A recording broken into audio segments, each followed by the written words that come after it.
그리스도 예수 안에 있는 자에게는 결코 정죄함이 없나니 이는 그리스도 예수 안에 있는 생명의 성령의 법이 죄와 사망의 법에서 너를 해방하였습니다.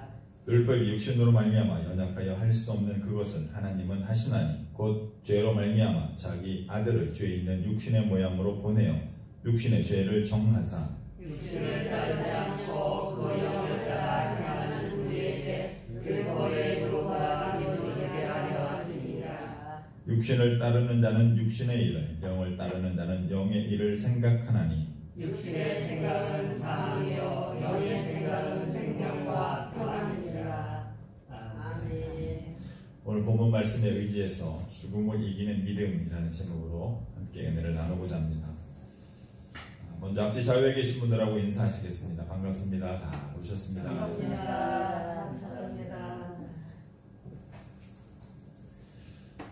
전 세계적으로 코로나19 바이러스가 확산되면서 많은 사람들이 확진을 받고 있고 또 죽음을 받고 있습니다. 제가 어제 오후에 통계를 내는 사이트에 들어가 보았습니다. 코로나19 바이러스 확진자 및 사망자를 실시간으로 통계를 내는 그 사이트에 들어가서 정리를 좀 해봤는데요. 제가 잠깐 조금 익히 들어서 잘 알고 계시겠지만 제가 잠깐 좀 설명을 좀 드리겠습니다. 어제 오후에 이제 확진자 숫자를 중심으로 확진 숫자가 많은 그 순서를 중심으로 이제 사이트가 공개를 하고 있었는데 그 내용을 보면 중국이 확진자가 제일 많았습니다. 8만 1000명 확진이 되었고 3255명이 사망자로 통계가 되어 있더라고요. 그 다음이 이탈리아입니다. 4700명, 47,000명이죠. 47,000명이 확진되었고 4032명. 또 오늘 아침에 또 얼핏 보니까 5,000명 가까이 된다는 그런 보도가 있더라고요. 스페인이 21,571명이 확진되었고 1,093명이 사망하였습니다. 그 다음에 독일이 19,848명이었고 사망자는 68명. 굉장히 적더라고요. 그 다음이 미국입니다. 그 다음이 미국인데 19,700명, 사망자는 270명. 그리고 이란이 그 뒤를 이어서 19,000명, 1,400명이 사망자고, 또 프랑스가 12,000명이 확진되었고 450명이 죽었고, 그 다음이 한국입니다. 한국이 8,700명 확진되었고 102명이 어제 날짜로 사망자가 102명이었던, 그렇게 해서 스위스, 영국, 네덜란드 5,000명, 3,000명, 2,000명. 그 다음 순위들만 보면요, 영국, 네덜란드, 오스트리아, 벨기에, 노르웨이, 스웨덴, 덴마크가 그 뒤를 이고 있습니다. 확진자 수가 많은 나라 순입니다. 중국과 이란, 한국을 제외하면 대부분이 다 유럽에 있는 나라들입니다. 이렇게 코로나19 바이러스가 전 세계적으로 확산되어지고 또 많은 사망자를 내고 있습니다. 그런데 이렇게 코로나19 바이러스가 확산되어지고 사망자가 급증하면서 각 나라에서, 대부분의 나라에서 공통적으로 일어나는 현상이 하나 있습니다. 그것은 마트의 식료품과 생필품을 사재기 하는 것입니다. 마트마다 생필품과 식료품이 다 동이 떨어진 그런 영상들을 많이 보셨을 겁니다. 여러분, 우리나라는 그런 것이 없기 때문에 그 심각성을 잘 모르는데요. 지금 전 세계적으로 교민들이 올리는 동영상이나 이런 걸 보면요, 굉장히 큰 공포심을 갖고 있다는 것을 알 수가 있습니다. 사람들이요, 왜 생필품과 식료품을 사재기 할까요? 한번 생각해 보십시오. 사람들이 마트마다 돌아다니면서 생필품과 식료품을 사재기 합니다. 그 이유는요, 안전의 욕구가 발동했기 때문입니다. 즉, 죽음의 공포로부터 조금 더 나는 안전하다는 느낌을 갖고 싶어서 조금 더 안전하게 하기 위해서 생필품과 식료품을 사재기 하는 겁니다. 즉, 이런 모든 현상들은요, 코로나19 바이러스가 확산되고 사망하는 사람들이 죽어가고 있는 상황 가운데 이러한 생필품과 식료품, 식량이잖아요. 그런 것들을 사재기 하면서 죽음의 공포를 물리치고자 하는, 조금이라도 그를 멀리 밀어내고자 하는 사람들의 본능인 것입니다. 결국에는요, 죽음과 연결이 되어 있습니다. 사람에게 생명보다 더 소중한 것은 없기 때문입니다. 그런데 전 세계에서 유일하게 사재기를 하지 않는 나라가 있습니다. 어디입니까? 우리나라입니다. 그러면 우리나라는 왜 사재기를 하지 않는 것일까요? 여러분 한번 생각해 보셨습니까? 전 세계 대부분의 나라들이 식료품과 생필품을 사재기할 때 우리나라는 왜 사재기를 하지 않을까요? 가장 중요한 이유가 한 가지 있습니다. 그것은 일반 국민들이 정부를 신뢰하고 있기 때문입니다. 국민들이 정부의 정책, 정부에서 생각하는 모든 일들에 대해서 신뢰를 하고 있기 때문에 생필품 사재기를 하지 않는다라고 전 세계적으로 이야기를 합니다. 이것은 제 이야기가 아닙니다. 전 세계 이것을 바라보는 수많은 학자들이, 정치인들이, 많은 사람들이 한국이 대응을 잘 했기 때문에 사재기를 하지 않는다라는 것이고, 그 이면에는 정부에 대한 신뢰, 믿음이 있기 때문에 하지 않는다라고 공통적으로 이야기를 하고 있습니다. 물론 여기에 뛰어난 시민의식이 함께 있는 것 또한 우리는 부정할 수 없습니다. 시민의식이 증대되어 있는, 고취되어 있는 상황에서 그 시민들이 정부를 믿고 의지하기에 우리나라만큼은 마트에서 사재기를 하지 않는 것입니다. 여러분, 우리나라에 있는 외국인들이요, 마트를 찍어서 자기 고국에게 보내는 영상들을 자주 볼 수가 있습니다. 자랑하는 거예요. 자기 고국이지만 한국은 이렇지 않다라는 그런 동영상들을 자주 볼 수가 있습니다. 우리나라 국민들은요, 정부의 대응을 보면서 이미 잘 알고 있습니다. 정부가 대응을 아주 잘 하고 있다는 것을 잘 알고 있습니다. 그래서 세계에서 유일하게 우리나라는 마트 사재기가 일어나지 않는 것입니다. 이것은 곧 또 다른 한 가지를 의미합니다. 즉, 우리나라 국민은 죽음의 공포로부터 다른 나라보다는 죽음의 공포를 덜 느끼고 있다는 반증이기도 합니다. 인류의 과학, 의료, 기술과 문명이 아무리 발달해도 해결하지 못하는 문제가 한 가지 있습니다. 그것은 곧 사망의 문제, 죽음의 문제입니다. 생명을 가지고 살아가는 사람들은 누구도 부정할 수 없는 문제가 바로 사망, 죽음의 문제인 것입니다. 그런데 우리가 살아가고 있는 이 세상은 인터넷과 스마트폰이 보급되면서 이 사망의 문제를 뒷전으로 미루며 살고 있었습니다. 과학기술과 의료기술이 발전하면서 사람들은 죽음을 정복할 수 있을 것이라는 기대를 가지고 살았습니다. 그런데 코로나19 바이러스가 전 세계적으로 확산되자 사람들의 이러한 기대가 무너지는 데는 그리 오랜 시간이 걸리지 않았습니다. 세계 최고의 복지 시스템과 의료 체계를 갖추고 있다고 자부하는 미국과 유럽 나라들의 의료 시스템이 거의 붕괴되고 있습니다. 하루에도 수백 명의 사람들이 죽어가고 있습니다.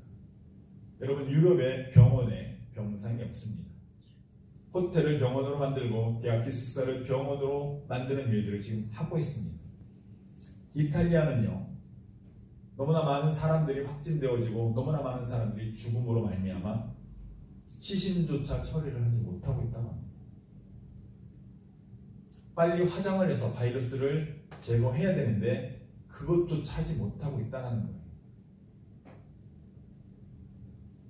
그래서 전 세계 사람들은 코로나19 바이러스로 인해서 죽음의 공포에 휩싸여 있는 것입니다. 그래서 마트에서 생필품과 식료품을 사재기하고 있는 것입니다.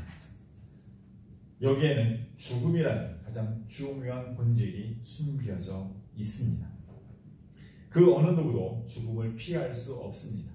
나에게서 멀리 떨어져 있었던 것 같은 그 죽음이 코로나19 바이러스의 확산으로 인해서 결코 나에게서 멀리 떨어져 있는 것이 아니라 바로 나의 옆에 있다는 것, 언제든지 내가 죽을 수 있다는 것을 코로나19 바이러스는 우리에게 다시 한번 확인시켜주고 있는 것입니다. 오늘은요, 본문의 말씀을 통해서 그 누구도 피할 수 없는 이 죽음의 문제를 어떻게 해결해야 하는지에 대해서 살펴보고자 합니다. 오늘 본문의 내용은요, 사도 바울이 로마 교회 성도들에게 보내는 로마서 중에서 죄와 사망의 문제를 해결하는 방법이 무엇인지 로마 교회 성도들에게 잘 설명하고 있는 그런 말씀입니다. 여러분, 죽음은 어디서부터 어디로부터 오는 것일까요? 사도 바울은 말씀하십니다. 로마서 6장 23절 말씀입니다. 죄의 삭은 사망이요 하나님의 은사는 그리스도 예수 우리 주 안에 있는 영생이니라. 죄의 삭은 사망이요. 사도 바울은 죽음은 죄로부터 오고 있다라고 말씀하시고 있습니다. 죄는 반드시 그 대가를 치러야 합니다. 이것은 신앙적인 것이든 세상 법적인 것이든 죄가 대가를 치러야 한다는 것은 변함이 없습니다. 사도 바울은 죽음이, 신앙적인 부분의 죽음이, 또 우리 삶의 실제적인 죽음이 죄의 대가라고 말씀하시고 있습니다. 그렇다면 죄란 무엇일까요? 죽음을 몰고 오는 죄는 무엇일까요? 예레미야서 2장 13절 말씀을 제가 봉독하겠습니다. 내 백성이 두 가지 악을 행하였나니 곧 그들이 생수에 근원되는 나를 버리는 것과 스스로 웅덩이를 판 것인데 그것은 그 물을 가두지 못한 터진 웅덩이들이니라. 하나님께서는요, 예레미야 선지자를 통해서 이스라엘 백성들이 지은 죄를 고발하셨습니다. 지적하신 거예요. 하나님이 보시기에 이스라엘 백성들이 지은 죄, 그 중에서 가장 큰 죄는 하나님을 떠나 다른 신을 섬긴 것입니다. 이것이 바로 죄의 근원입니다. 그렇다면 당시 이스라엘 백성들이 하나님을 떠나 다른 신, 바알과 아세라, 즉 그들이 섬긴 바알과 아세라를 섬긴 이유는 무엇이었을까요? 하나님을 떠나서 다른 신을 섬긴 것이 죄의 본질인데 왜 그들은 하나님의 백성으로 택함을 받았으면서도 하나님을 떠나 다른 신을 섬겼을까라는 것입니다. 그 이유는 바알과 아세라 신전에 속한 여성과 성관계를 갖는 것이 다른 신을 섬기는 죄의였기 때문입니다. 이스라엘 백성들이 정착한 가나안 땅에는 이미 바알과 아세라라는 그런 토착신이 있었는데 그 바알과 아세라를 섬기는 제2, 제4의 방법이 그 신전에 속한 여성들과 성관계를 갖는 것이었던 것입니다. 그러니 이스라엘 백성들이 하나님을 다 버리고 하나님을 떠나서 그 신들을 섬겼던 것이지요. 그 신을 섬기는 것, 그 행위 자체가 바로 여성과 성관계를 갖는 것이었기 때문입니다.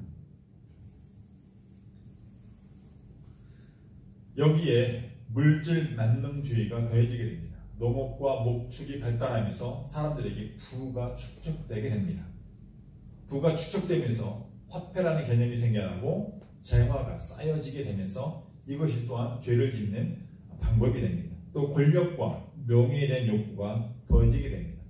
재물을 가진 사람은 더 많은 것을 갖고 싶은데 그것이 권력과 명예로 이어지게 되는 것입니다. 이것이 바로 죄를 유발하는 죄의 원인이 되는 것입니다.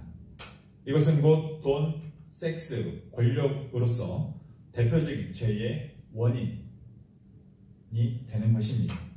인간이 살면서 짓게 되는 죄는 대부분 이러한 것들과 연관이 되어 있습니다. 돈과 성과 권력과 관련이 되어 있다는 것입니다. 그러면 사도 바울은 죄에 대해서 어떻게 말하고 있을까요? 로마서 7장 18절 19절 말씀입니다. 잘 들어보시기 바랍니다. 내 속 곧 내 육신에 선한 것이 거하지 아니하는 줄을 아노니 원함은 내게 있으나 선을 행하는 것은 없노라. 내가 원하는 바 선은 행하지 아니하고 도리어 원하지 아니하는 바 악을 행하는도다. 사도 바울은요, 자기 안에 선을 행하고자 하는 마음이 있지만 결국 자신은 그 마음을 이기지 못하고 육신을 따라서 죄를 짓고 있다라고 고백을 하고 있습니다. 여러분, 죄가 육체로 나타나는 그런 모습들은 돈과 섹스와 권력 이런 것들로 매개하면서 죄가 나타나게 됩니다. 그런데 사도 바울은 그 심층에 선을 행하고자 하는 마음과 육신의 정욕과 쾌락을 따르고자 하는 마음이 공존하면서 선을 행하고자 하는 마음이 아닌 육신의 정욕과 쾌락을 따르고자 하는 마음이 육체로 나타남으로 말미암는다고 이야기를 합니다. 즉 이것이 죄의 근원이 되는 것입니다. 아담과 하와가 선악과를 따먹은 그 본질적인 그 마음의 욕심, 육체의 정욕에 대해서 말씀하시고 있는 것입니다. 사도 바울은 자기 자신은 선을 행하고자 하였지만 결국 육신을 따르는 죄인임을 고백하였습니다. 디모데전서 1장 15절에 사도 바울은 이렇게 고백합니다. 미쁘다 모든 사람이 받을 만한 이 말이요 그리스도 예수께서 죄인을 구원하시려고 세상에 임하셨다 하였도다. 죄인 중에 내가 괴순이라. 사도 바울은 자기 자신이 죄인 중에 괴수라고 고백하고 있습니다. 그 힘들고 어려운 이방 선교 사역을 감당했던 사도 바울이 노년에 그 인생의 말년에 자기 자신은 죄인 중에 괴수라는 고백을 하고 있는 것입니다. 그렇기에 이 세상에 살아가는 그 누구도 나는 죄인이 아니라고 말할 수 없습니다. 이 세상에 사는 모든 사람들은 죄인이기 또한 죽음을 피할 수 없는 것입니다. 죄의 결과는 사망이기 때문입니다. 죄를 지은 사람에게 주어지는 죄의 대가는 죽음입니다. 이것은 그 누구도 피할 수 없는 것입니다. 과학기술과 의료기술이 문명이 아무리 발달해도 이 죽음의 문제를, 죄의 문제를 해결할 수는 없기 때문입니다. 그러나 인간을 만드시고 인간에게 생명을 주신 하나님, 인간을 지극히 사랑하시는 하나님께서는 죽을 수밖에 없는 인간들에게 죽음에서 다시 살아날 수 있는 길을 제공해 주셨습니다. 그 내용이 오늘 본문의 내용입니다. 제가 한 번 더 읽어보겠습니다.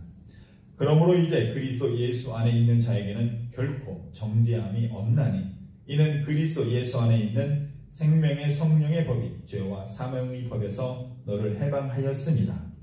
율법이 육신으로 말미암아 연약하여 할 수 없는 그것을 하나님은 하시나니 죄 곧 죄로 말미암아 자기 아들을 죄 있는 육체의 모양으로 보내어 육신의 죄를 정하사 육신을 따르지 않고 그 영을 따라 행하는 우리에게 율법의 요구가 이루어지게 하려 하심이니라.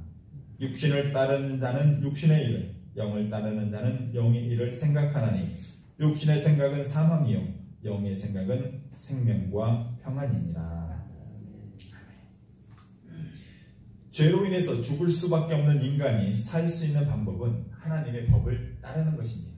하나님이 정한 길대로 따라오면 된다라는 것입니다. 그러면 이 하나님의 법, 하나님의 길은 무엇입니까? 하나님의 법은 죄를 지어 죽을 수밖에 없는 인간들의 죄값을 예수님의 십자가의 죽으심으로 대신 받으시고 예수님을 믿고 따르는 사람들에게 그 죄를 묻지 않고 생명을 주시기로 한 것, 이것이 바로 하나님의 법, 하나님의 길입니다. 이것은 곧 육신을 따르는 삶에서 그리스도를 따르는 삶으로의 변화를 말하는 것입니다. 내 속에 선을 행하고자 하는 마음으로 나를 변화시키는 것입니다. 육신을 죽이고 세상의 정욕과 가치관과 세상의 명예를 따라 살고자 하는 그 모든 육신의 정욕을 죽이고 선을 행하고자 하는 마음, 곧 예수 그리스도를 따르는 이웃을 내 몸처럼 사랑하라는 그 말씀을 따르는 삶을 살고자 하는 자에게는 하나님께서는 생명을 주시겠다 말씀하시고 있는 것입니다. 이것이 하나님의 법, 바로 믿음입니다. 이제 말씀을 마치고자 합니다. 전 세계가 코로나19 바이러스의 확산으로 인해서 죽음의 공포에 휩싸여 있습니다. 사람들은 죽지 않을 것처럼 그렇게 알고 살아왔다가 그들에게 죽음이 바로 곁에 있음을 코로나19 바이러스는 알려주었던 것입니다. 이러한 때 전 세계가 죽음의 공포에 휩싸였을 때 우리에게 가장 필요한 것은 죽음을 이겨내는 믿음입니다. 하나님께서는 예수 그리스도를 믿고 의지하며 그를 따르는 사람들에게는 영원한 생명을 약속해 주셨습니다. 우리가 하나님의 이런 법을 따라 그리스도를 따라 살아가게 되면 우리는 영원한 생명의 삶을 살 수 있는 것입니다. 이 세상에 살아가는 모든 사람들 중에 죽음을 피할 수 있는 사람은 단 한 명도 존재하지 않습니다. 문제는 그 다음부터입니다. 예수 그리스도를 믿고 하나님의 법을 따라 살아가는 이들에게는 그 이후에 영원한 생명이 주어진다는 것을 우리는 믿어야 할 것입니다. 비록 전 세계가 코로나19 바이러스로 인해서 죽음의 공포에 휩싸였지만 우리는 또 언젠가 죽을 수밖에 없지만 우리는 흔들림 없는 믿음으로 이 영생의 소망을 가지고 살아가야 하는 것입니다. 오직 흔들림 없는 믿음으로 죽음의 공포를 이겨내는 여러분들 다 되시기를 바랍니다. 하나님께서 예비하신 영원한 생명의 주인이 다 되시는 여러분이 되시기를 주님의 이름으로 축원드립니다. 아멘. 기도하겠습니다.